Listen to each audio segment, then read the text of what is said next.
Si t'es toujours là, et s'il y a des personnes qui sont toujours dans la vidéo, même si je pense que la moitié d'entre vous est déjà partie, je voulais dire quelque chose depuis un moment. J'ai commencé l'escalade il y a à peu près un an et demi.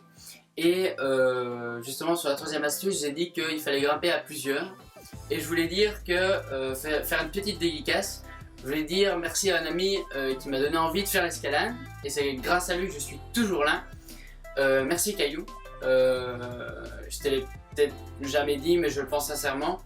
J'ai jamais pensé à faire de l'escalade. Du jour au lendemain, j'en ai fait à l'école, je me suis dit il faut que je le fasse. Et c'est lui qui m'a donné envie, tout simplement. Quand je suis rentré à la salle, il y avait une super bonne ambiance, il y avait beaucoup de monde, il y avait des gens que je voyais relativement souvent à la salle d'escalade. Et pendant cette période-là, je trouve que j'ai évolué vraiment très vite et je voulais te dire merci. Bonjour à toi, bienvenue dans cette nouvelle vidéo. J'imagine que tu as cliqué sur un lien, tu as fait une recherche YouTube, j'en sais rien. Je sais pas comment tu as fait pour trouver cette vidéo là, mais tu es tombé dessus. Alors aujourd'hui, on va parler des 3 astuces en escalade. Juste avant de commencer, je voulais juste remettre une chose en place. J'étais à la salle il y a un moment déjà, je sais, j'en parle que maintenant, mais je voulais vraiment le dire maintenant pour mettre les choses au clair. J'ai dit une bêtise dans plusieurs de mes vidéos. Alors quand on fait du bloc, on grimpe pas sur une voie, mais on grimpe sur un bloc. C'est un peu compliqué à comprendre au début parce que j'ai fait souvent l'erreur. Mais on m'a rattrapé là-dessus et je remercie vraiment les gens qui m'ont dit ça. Quand on grimpe sur un bloc, je vais réussir, sur un bloc, on grimpe pas sur une voie. Une voie, c'est avec la corde, c'est une vidéo que je vous ai déjà faite. Regardez dans les vidéos que j'ai déjà faites précédemment. Il y a la voie et le bloc. Je sais qu'il y a beaucoup de gens qui font l'erreur, mais maintenant vous la ferez plus au moins comme ça. Alors, pour la première astuce, c'est faites un échauffement. Je sais, dans les précédentes vidéos, j'ai dit que je faisais pas d'échauffement, mais c'est une erreur. Il faut faire un échauffement.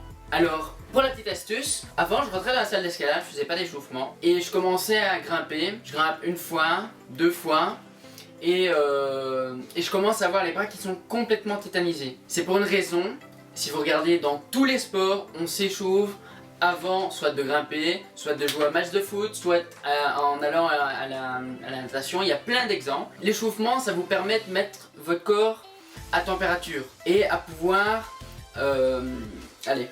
avoir plus facile de grimper avant et plus longtemps. Donc quand vous rentrez dans une salle d'escalade, soit vous vous étirez, c'est une bonne chose, d'habitude on fait les deux, on s'étire et après on s'échauffe. Ou alors vous rentrez dans la salle, vous commencez à vous échauffer, donc vous rentrez sur une petite voie, une 5A, une 6A, vraiment pas très compliqué. Et vous commencez à la faire 2, 3, 4 fois. Faites pas attention aux autres qui ne font pas d'échauffement. Vous, si vous le faites, je vous le garantis, ça ira beaucoup mieux. Donc quand vous rentrez dans une salle d'escalade, faites votre échauffement, c'est vraiment important.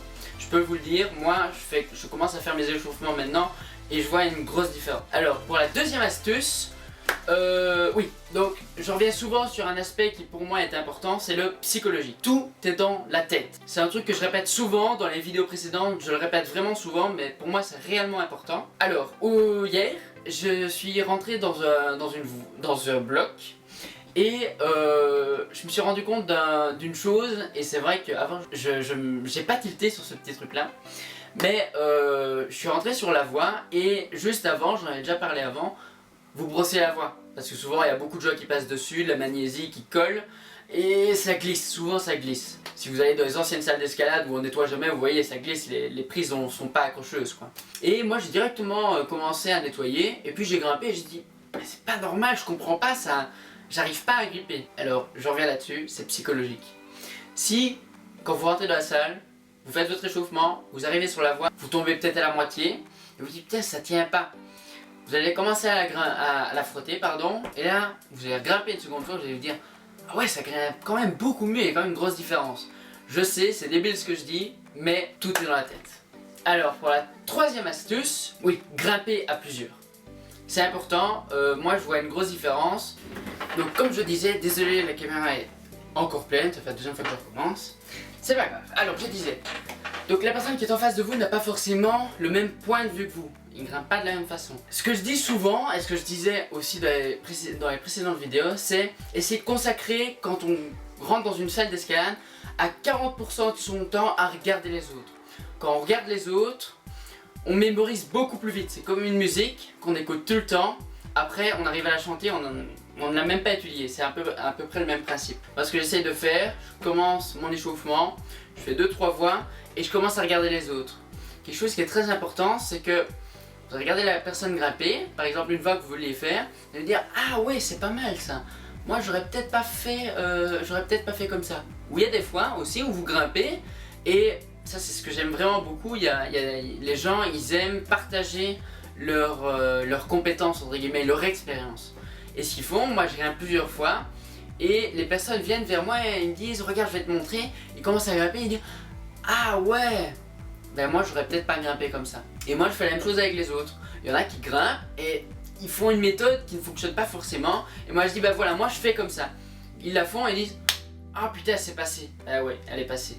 C'est parce que j'ai un point de vue différent. Ça peut être parce qu'on a plus d'expérience ou ça peut être tout simplement parce qu'on n'a pas le même style de grimpe. Voilà la fin de la vidéo, j'ai essayé de faire 2 minutes mais bon vous savez je suis une vraie pipelette, j'arrête pas de parler. Je sais, je dois sortir une vidéo sur l'Arduino, ce sera fait, promis.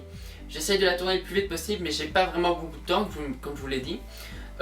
Par contre j'ai une bonne nouvelle, une bonne nouvelle si vous participez évidemment. Si j'arrive à, combien je vais dire, je crois que je suis à 45 abonnés, si j'arrive aux 60 abonnés, n'importe quand, je vais vous donner une petite astuce sur l'Arduino que j'ai trouvé. J'ai beaucoup cherché sur l'Arduino mais j'ai réussi à trouver. Je vais pas vous dire ce que c'est, mais je peux vous dire que quand vous allez faire des montages sur Arduino et que vous voulez avoir une archive de ce que vous avez fait, c'est très utile. Alors si j'arrive à 60 abonnés, je vous la donne et je vous assure c'est vraiment très gros, c'est gratuit et c'est très impressionnant. Alors, je crois que c'est clair, abonnez-vous, likez si vous avez aimé et lâchez un commentaire, ça me fait toujours énormément plaisir. Je vous souhaite une bonne journée et à la prochaine.